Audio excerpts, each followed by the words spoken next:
చేస్తుంది చూడండి. నాకంటే చాలా అందమైన అమ్మాయి, పాపం చాలా కష్టపడుతుంది, కార్యాలు చేస్తుంది చూడండి. నేనైతే కదలకుండా కూర్చున్నాను నా చేత కదని. మా అక్క అన్నిటికీ హీరో అనమాట. మా పాపము జాబ్ చేస్తూ ఉంది, పండగకి రమ్మంటే వచ్చింది. పాపం ఇక్కడ కూడా వాళ్ళ మేడం వాళ్ళు వదలలేదనమాట.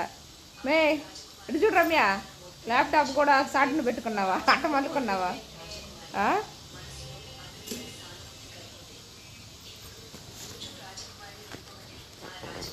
నేనైతే ఇటు కూర్చోండి అనమాట. బాగా చేయక్క, నీకు లైక్లు ఎక్కువ కొట్టిస్తారులే. తెల్లటి పిల్ల నల్లంగా పోతుందేమో మా అక్క చెక్కి. కథ పెట్టుకొని ఉంది, కథ తింటుంది.